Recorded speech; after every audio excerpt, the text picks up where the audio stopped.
On February 20th, 2025, it was announced to the world that Barbara Broccoli and Michael G. Wilson, longtime producers of the James Bond franchise, had stepped down from their roles as creative leads and had given that control to Amazon MGM Studios.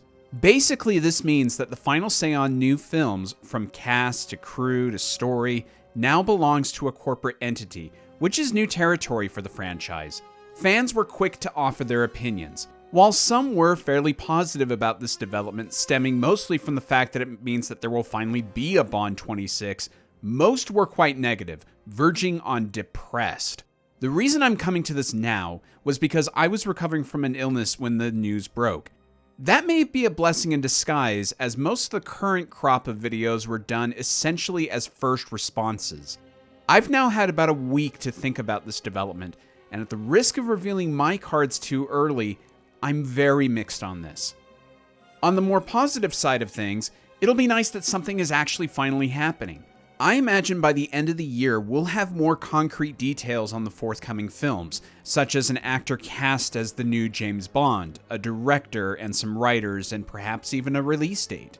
It's been over 3 years since the release of No Time to Die, and 5 years since filming on that adventure wrapped, and it's been virtual radio silence for us. Living in a between Bonds era means being shrouded in mystery, much like our super spy lives his life, as you'll hear everything from the oddest of fan casting suggestions for a new Bond, to certain directors and writers being, quote, signed on, and even the inevitable question of whether this is the end of the Bond world as we know it. Plus, Amazon as a business should understand the financial benefits of its properties, and given Bond's status as one of the highest grossing and most influential of film franchises, I imagine we'll start to see quite an expansion of Bond merchandise, maybe even some of which will be affordable to those of us who have bills to pay. My hope in this area is that we'll continue to see the excellent La La Land Records expansion of the musical soundtracks, a 4K physical release of the films, and maybe even some re-releases of older Bond materials, like various out-of-print books or video games locked to their original consoles. And 3, we've seen transitions of power in Bond before.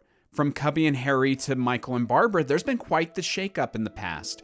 Each new transition continues to mostly do justice to the character, though this is the first time a major corporation gets its hands on this property. This may ultimately prove to be a good thing, as it's been increasingly clear to us as fans that Barbara wants to get on with making other projects, and Michael is probably done with his career.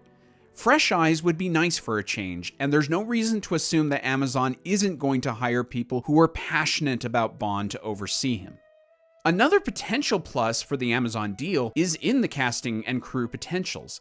Big-name directors are usually never signed on with Bond in the past because the producers would always insist on creative control, as well as not letting the directors have a percentage of the profits, at least if I'm reading some past reports correctly.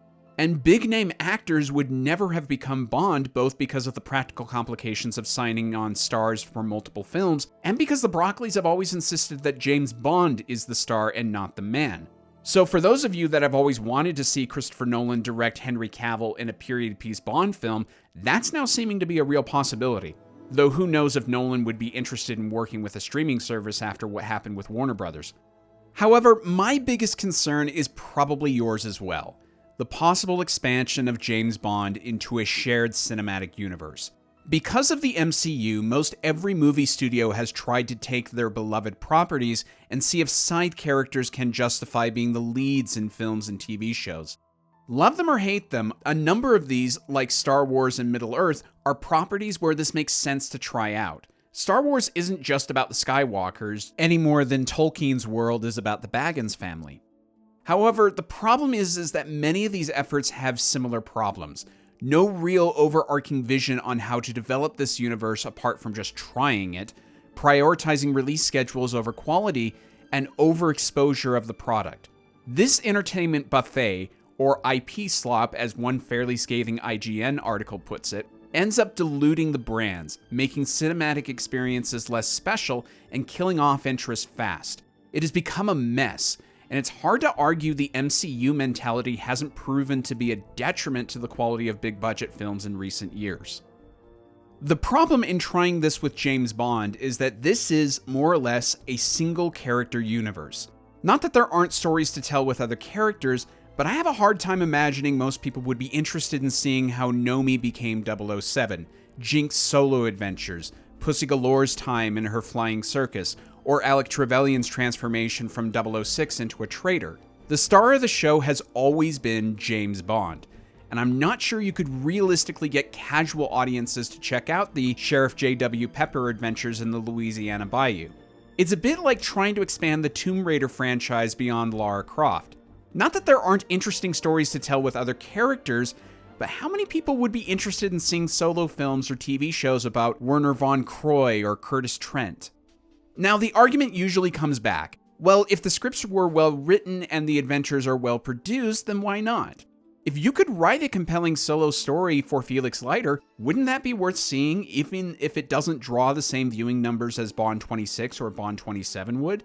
To that point, there have already been successful expansion efforts regarding James Bond in some of the books. Charlie Higson did prequel stories featuring a teenage Bond that I really liked. Kim Sherwood has written a series of books about the 00 section, and Samantha Weinberg has done the Moneypenny Diaries. Yes, there is indeed the possibility that there is a series of rich stories to come out of the Bond universe with well-developed characters that could coexist safely with the mainline films.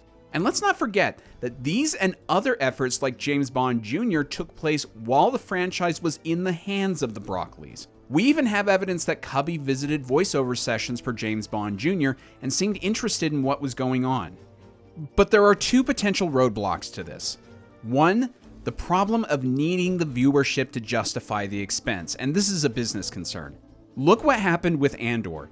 Season 1 was one of, if not the best thing to come out of the Star Wars universe, and yet it's been widely reported that it was one of the least viewed shows, alongside The Acolyte and Skeleton Crew, the two other shows I would say that are the most removed from the mainline films. No one necessarily expected those to rival the exposure that the sequel trilogy had, and yet when those shows each cost about as much as any of those movies, that doesn't bode well for the future of more spin-off projects. And this is with a property that at one time was the world's most popular franchise. Marvel has seen a similar trend with its streaming shows after Avengers Endgame. The Wizarding World seems to be in limbo after the debacle that was the Fantastic Beasts films. If these three franchises can't be counted on like they used to, what hope does James Bond have if the creators want to do a show about Minister of Defense Frederick Gray or Chief of Staff Bill Tanner? Second, and this is the big thing to consider, the only way I could see this approach being done is if Bond 26 with Bond actor number 7 is the beginning of another story and character-driven arc. Let's say they did decide to do a story about Felix Leiter. Would it really make sense to do a specific character film if the mainline entries return to the static floating timeline formula of the original films? And if you did an ongoing universe with developing stories and characters, what happens when you inevitably have to recast your Bond actor? Do you just continue the ongoing story like nothing ever happened, basically treat every recast like we did with Blofeld? Or do we start over every time? As much as I like Daniel Craig's version of Bond, I hope that's not the trend and that we see a hard restart to the universe every time we see a new actor, where we have to see the story begin again. And if we do go back to the formula of the first 20 films where Bond was the glue that held this all together, wouldn't that limit the appeal of doing a Felix Leiter film for casual audiences? Maybe there's a middle ground that I'm not seeing, something that allows for the expansion of the universe that doesn't affect the ability of the ongoing mainline films to survive actor recasts. I don't know. This is just my reaction to it, and that's something to keep in mind. We have nothing concrete to go on as of this moment, so speculation is all we have.